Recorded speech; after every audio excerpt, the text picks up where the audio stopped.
The $400 drone that kills a multi-million-dollar tank. A first-person view drone costs about $400 to build. A modern battle tank costs up to $8 million. In the war in Ukraine, drones like this now destroy more tanks than any other single weapon. That's the majority of Russian tank losses by early 2025. The math of armored warfare just got rewritten in under 3 years. Here's exactly how. What an FPV drone actually is. FPV stands for first-person view. It's built from cheap racing drone parts, the same hobby technology used in drone racing years ago. The pilot wears a headset and sees exactly what the drone's camera sees in real time. Strap on a small explosive charge. You now have a precision-guided weapon that costs less than a smartphone. Some cost as little as $400. More advanced versions, built to punch through armor, run closer to $1,000. Most of the parts, frame, motors, camera, come from civilian drone racing kits. None of it was originally designed for war at all. Pilots can be trained to fly these drones in a matter of weeks, not years. Compare that to the years of training needed to operate a fighter jet or a tank. That's part of what makes this weapon so easy to scale up fast. Why it beats a tank's defenses. Tank armor was designed for a different era of threats.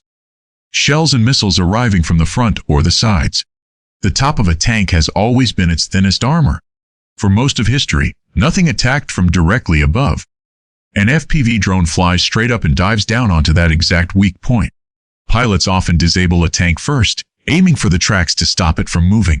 Then a second drone finishes the job, aiming for the thinner armor on top. That two-strike pattern has become standard across the front line. Crews have responded by welding improvised steel cages onto the roofs of their tanks. Soldiers nicknamed them cope cages. The idea is to detonate a drone before it reaches the hull. Sometimes it works, often it doesn't. The jamming problem. FPV drones have one obvious weakness: they fly on a radio signal. Jam that signal, and the drone drops out of the sky, uncontrolled. Both armies built electronic warfare systems specifically to do exactly that. The answer that emerged wasn't a better radio. It was no radio at all. Some drones now fly on a spool of fiber-optic cable instead, trailing wire behind them the entire flight. That cable can't be jammed because there's no signal traveling through open air to block. A Ukrainian drone unit built one fiber-optic model with a range of roughly 40 kilometers. Russia fielded its own fiber-optic drone to compete on the same terms. Neither side has fully solved the problem. They've just made it more expensive to fly. The arms race to stop them. Cope cages were only the first, crudest answer to this problem. Some tanks now carry active protection systems. Radar-guided interceptors that shoot incoming threats down automatically. Electronic warfare systems try to jam drone signals before they ever reach a target. None of these fixes are cheap, and none of them work every time. A tank that used to cost $8 million now needs extra systems just to survive. Systems meant to stop a weapon that costs a few hundred.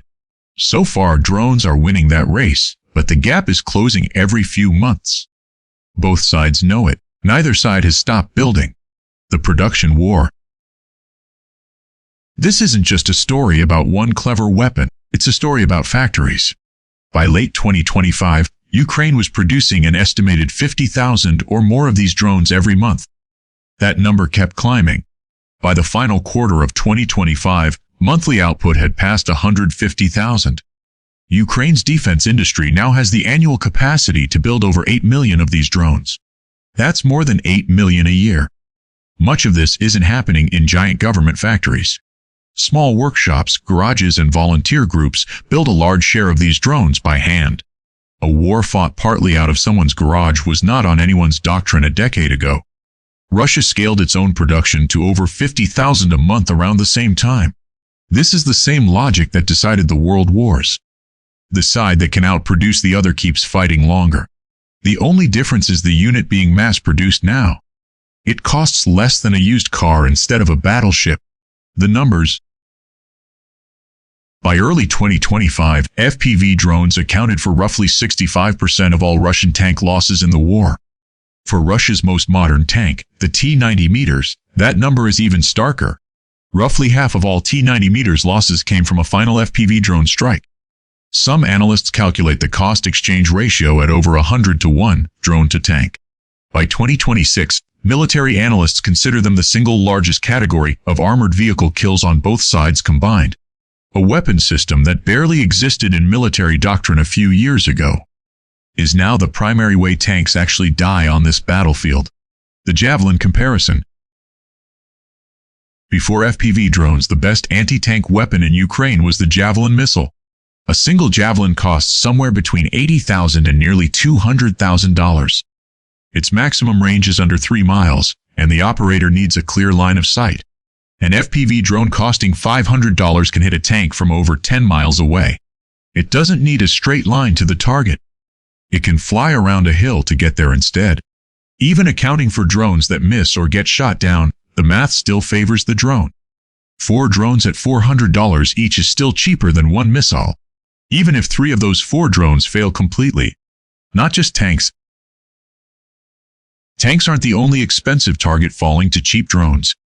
Ukrainian naval drones costing around $500,000 have damaged warships worth hundreds of millions.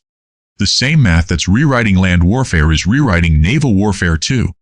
Is the tank obsolete? With numbers like these, it's easy to assume the tank is simply finished. Most serious military analysts actually disagree with that conclusion. More than 60 countries still maintain active tank fleets today.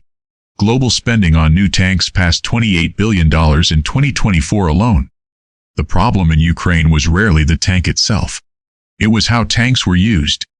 Many early Russian losses came from tanks operating alone, without infantry or air cover protecting them. A tank backed by infantry, jamming gear, and its own drones is a much harder target. The likely future isn't a battlefield with no tanks at all. It's a battlefield where a tank without drone protection doesn't survive very long. That's the real question this video ends on, and it's still genuinely unresolved. What it means going forward. We've talked before on this channel about one pattern running through the entire history of weapons. The distance between the person pulling the trigger and the person getting hit keeps growing, and the trigger puller keeps getting safer. This is that same pattern, pushed further than it's ever gone. A soldier can now destroy a multi-million-dollar tank from over a mile away, from cover, for less money than a plane ticket. Soldiers on both sides now describe daylight movement near the front as nearly suicidal. Overhead, someone is almost always watching, and that someone can kill you in seconds. Some military analysts call this the biggest shift in ground warfare since World War I. That's not really about tanks anymore. It's about anyone who has to move in the open. Trucks, foot soldiers, even ambulances now have to consider drone cover before moving at all. Every major army on Earth is now redesigning tank doctrine around this problem. The Pentagon has its own program built specifically to copy this playbook. It's called Replicator, and the goal was thousands of cheap drones fielded fast. Progress has been slower than planned. Most of the money still goes toward expensive systems. Copying a $500 weapon turns out to be harder for a large military than it sounds, regardless of which side of any specific conflict they're on. That's the real story here, not who wins one war. It's how every tank built after this one will have to be designed differently, permanently. Cheap tools outclassing expensive ones is a pattern this channel keeps running into. This might be the clearest version of it yet. Subscribe to Battlepedia and hit the bell. Drop a comment. Do you think tanks can actually survive this shift, or is their era ending? I read every single one. See you next week.